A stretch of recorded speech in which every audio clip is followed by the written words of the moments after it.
They knew they were in too far at this point and had to take it. The baddies were still able to take the occasional shot, but it was relatively under control. The guys above us with the heavier calibers tried to focus on the operation ship, but it wasn't having the desired effect. The ship was smoking, but it was still chugging along. It made me wonder if they planned on that ship potentially being a one-way ship and then swapping out with ours. Maybe it was a diversion and nothing important was really on their ship at all. We all gone through about 2 mags and the enemy was close enough to begin their first circle.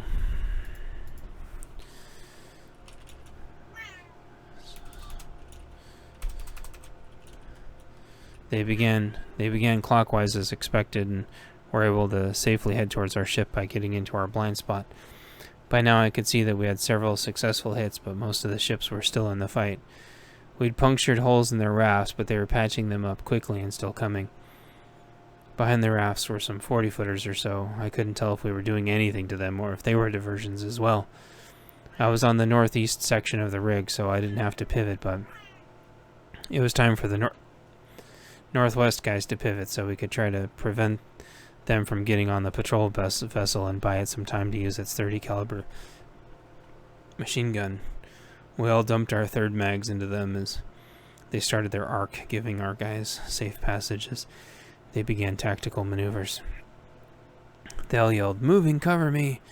And we all yelled, "Move!" at the same time, as loud as we could. Our AK guys dropped their mags first and we kept firing, then vice versa. Our northwest guys got to east facing so they could try to cover the patrol vessel and yell, "Set!" And that meant our little maneuver worked. They got in too tight for the 30 cal on the patrol boat to work and started boarding the ship. Our guys in the ship must have figured it out, so they didn't try to make it to the turret and cut the prisoners loose. One by one, the people boarding shot their own people, thinking that they were us. Our guys went further into the ship and hid, trying to set up a last stand to protect the bridge. We kept the fire on strong, having trapped them in a kill zone with a little bit of cover that they now couldn't move from. They couldn't get onto the boat anymore without taking fire, and they couldn't leave. I noticed as I slowed my rate of fire to take more calculated shots as I had half my mags left. A few of the bad guys had succumbed to their injuries. Chapter 15, Boats Arrived, Morning, Day 2. We were taking hardly no fire though, but having to expend a little ammo to keep them pinned. They knew it, but knew we had no way to flank them. It was a stalemate, and they knew it. Their bigger ships had all started to sink from taking the bigger rounds, and people were starting to try to swim aboard the patrol craft as well as our oil rig. The seagulls were going crazy now. The drizzle had let up as the sun started to shoo the clouds away. And that's when the screaming started. We looked at each other and everyone was okay. The screaming was coming from down below. It looked like one or two of the guys had got into the patrol craft, but that wasn't where the screaming was coming from. I saw someone splashing in the water for a few seconds and got pulled under. Then a second, moments later, he came up screaming and then got pulled down again, and I didn't see him re-emerge. I was looking through my scope as the bad guys had stopped trying to take pot shots at us.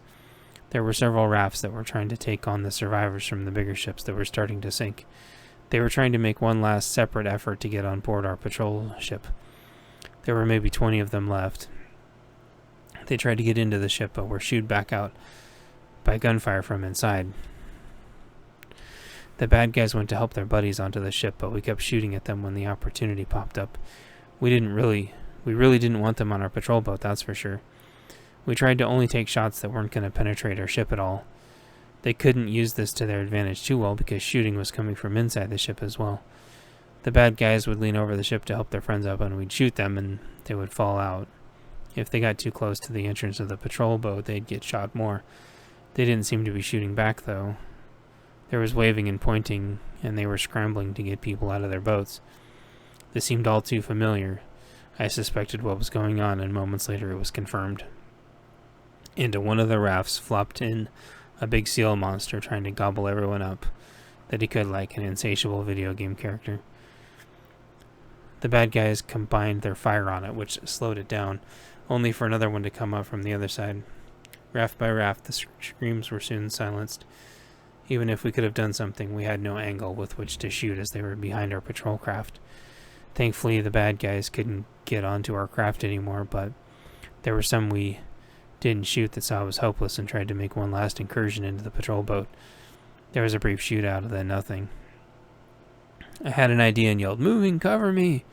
and waited, and someone yelled, "Move!" That way I wouldn't get shot on accident. I ran around and tried to get a good angle. Nobody was left, and there were mutant seals now by the 2s and 3s occupying every vessel. Thankfully, the current was slowly pulling them away. I calmed in. "Are you guys okay in the patrol boat?" The 10 seconds passed as anxiety welled, and my worst fears were confirmed. "We got one hit, straight through." I was running as fast as I could and as safe as I could now, trying to get down to them. "I'm coming. Where's he shot at?" I was hoping the shoulder or something stupid where everything was magically missed like in the movies. "He shot right through the lung." "I'm coming. Keep pressure on both sides as best as you can." Someone else broke in. "Get it cleaned up and plastic on his back wound if you can. If anything's stuck in it, don't pull it out. Help's coming." A controlled calm was in their voice. Not panic like you'd normally hear from people that got excited due to lack of experience. I made it the rest of the way and slid down the ladder and jumped onto the deck of the Ester. I jumped over all the enemy bodies, trying to make sure I didn't fall. I yelled for my friends to not shoot and found them moments later. There was blood everywhere and they were getting his shirt off. I looked to see how it was before being truly ready. I think that's supposed to be look to see. It was XPX that was injured. I told one of them to calm up, to prep the med bay for an entry and exit right through the lung. They calmed back and said they would.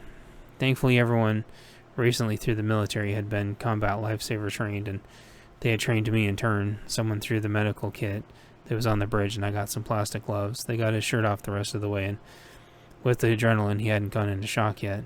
The entry and exit were both about the same size. The lung was collapsing, and he was bleeding out. They already had some plastic on his back wound and cleaned and taped it up tight. I cleaned up as much of the blood as I could on the front so the adhesive would work. There was a piece of something that I could see in the front wound, but I didn't remove it in case it was doing more harm than good. I put a halo bandage with a flutter valve on the front wound so it could breathe, and hopefully it wasn't too late. Painful moments went by and XPX's adrenaline was starting to wear off. We had him sitting up since he was conscious. His pulse was elevated as his heart started to try to compensate for the loss in pressure. Unfortunately, the wound was wide enough to where quite a bit of air had gotten in his lung, and it was starting to collapse in on itself as the air was getting trapped between his lung and the chest wall. Not enough air was coming out of the flutter valve to clear him up, and his breathing was becoming more labored. I looked through the kit and told him to get me the decompression needle. XPX was getting more and more stressed out. I made sure it was a 14 gauge, and it was. I popped the cap off, felt his collarbone about an inch down, found the second and third rib. Someone scrubbed the area with some alcohol wipes for me. I tilted the needle up at a 90-degree angle and told him what I was doing, and he nodded back. I slid the needle in right below his second rib, slowly until I heard a bunch of air release. His lung inflated normally and he relaxed. I pulled the needle out and left the catheter in and taped it up. I carefully checked his back again and it looked stable. "Okay guys, he's stable. We have to get him up to the med bay."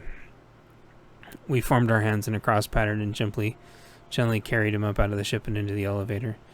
As we turned around, we saw the stupid, peaceful, fat, happy seals grinning back at us. There was blood everywhere, and they had big, fat, red mustaches. The elevator door closed, and we slowly rose. XPX was much calmer and feeling better, relatively speaking. As we got up to the top, I noticed the seals started to look around nervously. I didn't think much of it, and we got XPX to the medical bay. Everyone was waiting for us, and we had all the doors open and the medical bed prepped. We gently got XPX up on the bed, and as the on-site oil platform surgeon pulled his tools over. "Who did this?" Everyone pointed at me. "Well, you saved his life." I gave them a thumbs up, not sure what else to do. "Nothing you guys wouldn't have done for me." Before they could answer, I walked outside and they went to work. I leaned out over the railing as the event started catching up to me. I thought for a second, realized my mag was almost empty, popped it out, and slammed in a fresh one for tactical reload out of habit. I had 2 total full mags left by my count. I thought, good thing this was over. Well, sort of over. I watched the mutant seals nervously look around in the water as the current pushed them further away. Then something or a couple of somethings shoved up underneath them. The seals lost their balance but got back on the raft. It looked like a sneaker wave, but it had an odd shape. The ocean was at peace again, then from another direction out of nowhere, a strange wave. Mutant seals went flying in every direction and scrambled to get back into the raft. I snapped a blurry picture, but then put my camera away, not wanting to drop it on accident.